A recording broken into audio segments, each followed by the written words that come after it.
Welcome to the Ice Cave, where we are all about gaming. Today, we're going to focus on the PlayStation 5 user interface reveal. So if you're looking forward to seeing what the new PlayStation 5 UI looks like, stay tuned. We're going to go through the reveal together. We're going to dissect it. We're going to take a look at it and compare it to the PlayStation 4.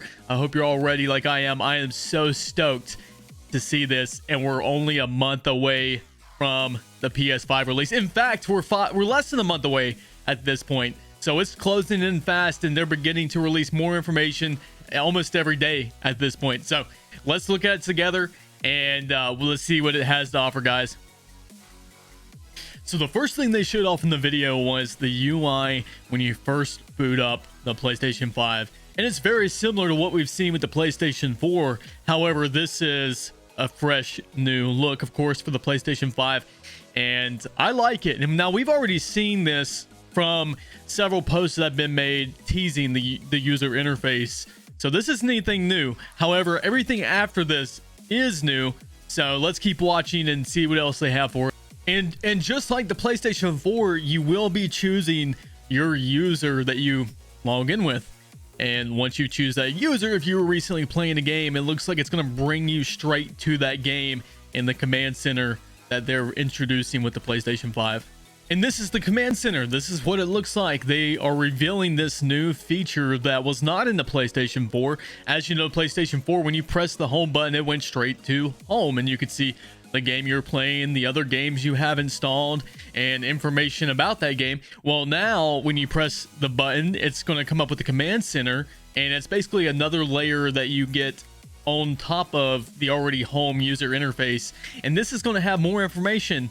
And so they began to go through all the different cards that you see here, and we're going to talk about each one. So what you're seeing on the screen right now are cards within the control center, and these cards perform different tasks. So you might have news from the game, or you might have screenshots, or now they even have a feature that allows you to see where you're at in the game, and it'll allow you to see the specific objectives within the mission that you're playing. And in some games, it's going to allow you to skip to that specific objective if it's supported, which is really cool. The fact that you can see how far you are within the game, and not only just the game, but the objective as well.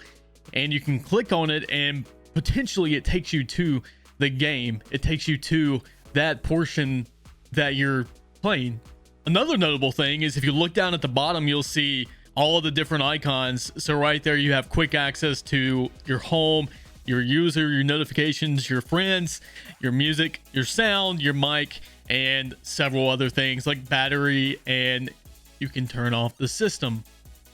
So if we go back to the news card that we mentioned earlier and that we showed, you can actually click on that, and it's going to give you a feed of all the different news out from the developer of the game and show you the latest updates on what's going on. So very cool. Similar to how the PlayStation 4 does it today, but within the control center, so easy to access. I like it.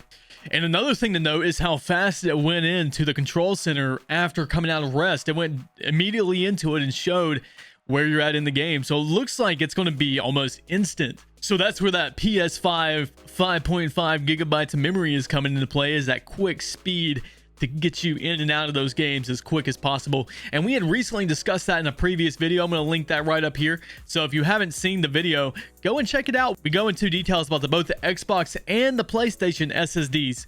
Once you're in the control center, all you have to do is just tap the PlayStation button. It brings you right back into the game, lets you do exactly what you're already doing. So the cards mentioned earlier that have the progress shown, those are both active missions that you're doing and suggested ones as well within the gameplay, and you can go through and click through them and actually get into that portion of the game. Very cool. I love how it shows how long it might take you based on your play style. That's really cool, especially if you're somebody who doesn't get to play very often. So now you can go in and you can see the average time it takes people to beat it, and it looks like it might even be personalized to you based on how you play. That's awesome. That's going to be an awesome feature for people who don't have a lot of time to play video games, and they can see easily, hey, this only takes 10 minutes. Okay, cool. I'm going to knock out a mission real quick, and it takes you straight there. Very cool. I like it. I like this. This is awesome that they're including this new feature. I'm glad it's not just a revision based on the PS4. So far, it's really cool. I'm liking how they decided to design the UI. It looks very fresh. Continuing within those cards that we keep seeing, there's also an area for game help.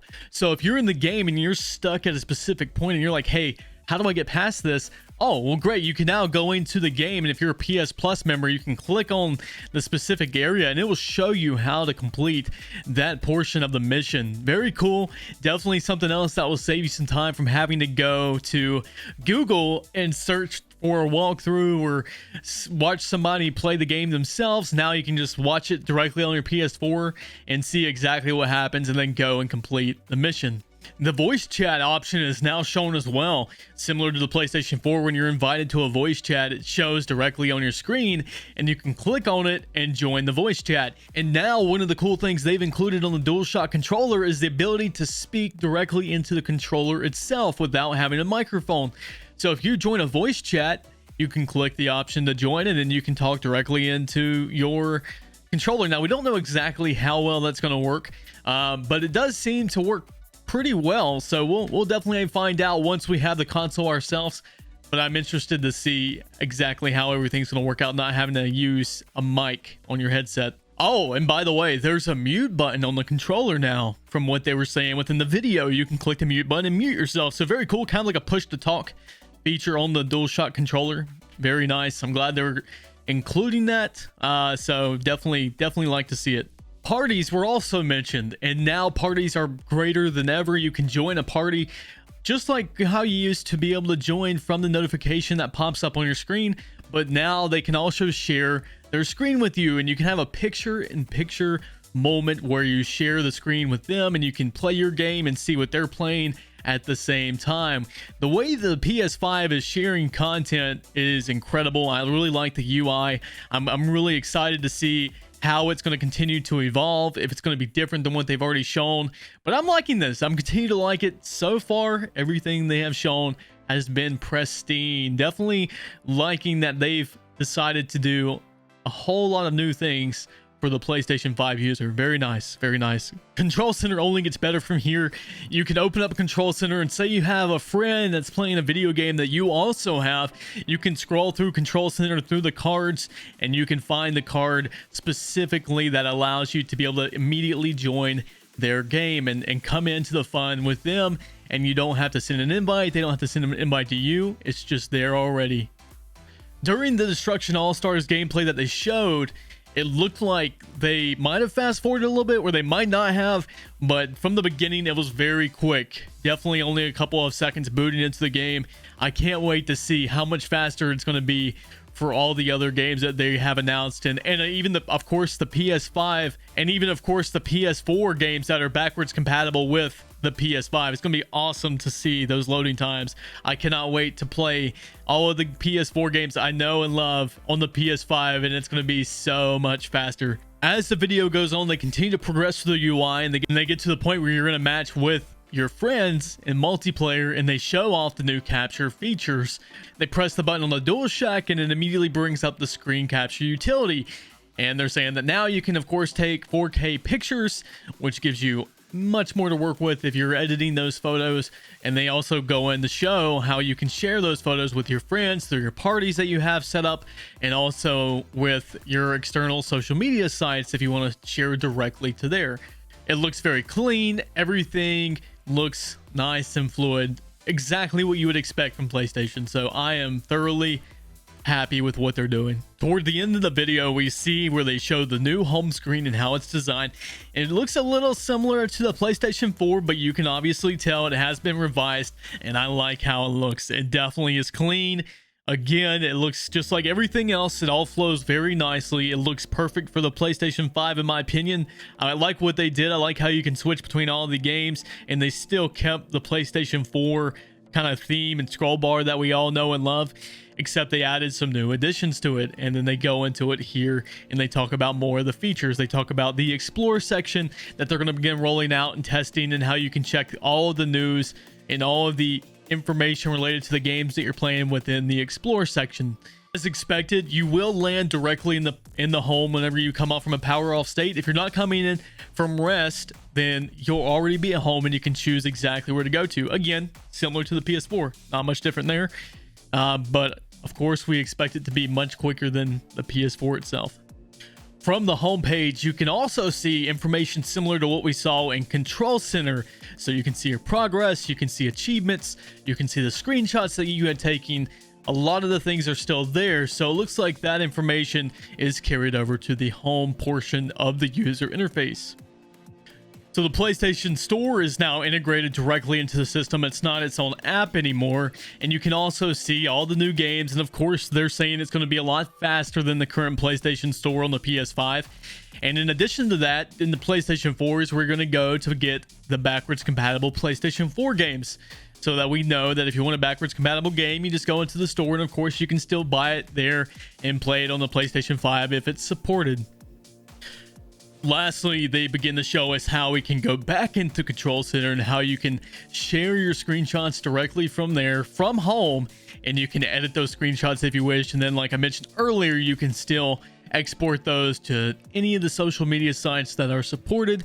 They showed Twitter was on there, and I'm sure the other social media sites will be there as well. And then of course, you can also export them to other group messages you have or parties you have if you want to share that with your friends. When they send the screenshot to their friends, they show that the DualShock controller can do voice recognition now. So if you're typing something to a friend in a chat message, or if you're just trying to search something on the web, whatever the case might be, you can use voice recognition instead of having to type out the messages. One of the worst things I hated doing was having to type out the messages because it took forever, at least for me. I'm sure there were people that were a lot faster. But here, now that we can use voice recognition with the integrated mic is an awesome feature, and I can't wait to use it. I know I'm going to use it a lot. I'm sure that there are many other people that love typing on their PlayStation 5 that are going to use it as well. When you decide to send that screenshot to your friend, it's also possibly going to show that there's spoilers if they're not at that part of the game. So that's pretty cool. You don't have to worry about somebody sending you spoilers and you having to worry about seeing the picture or the video and it ruin it for you. They'll actually go through, look at the picture, and they'll know. The PS5 will know that it's a spoiler, and it will alert you so that you can discard it if you need to, or you can look at it if you're that far in the game. They end the video there, and the last thing we see is them talking about how it will notify you if there's a spoiler in a message. And they also talk about how over the coming month that they're going to begin releasing more information about the PlayStation 5. So expect to hear more back as we continue through the month of October and into November before launch. We'll begin to hear more and more, and as we do, I'm going to continue to keep you guys up to date. So if you enjoyed the video, please like it, and if you enjoy the content, definitely subscribe for more. We will be keeping you, like I said, up to date through the PlayStation 5 release and also the Xbox as well. I hope you guys have an incredible day. Thank you so much for joining me in the Ice Cave. Have a good one. Bye.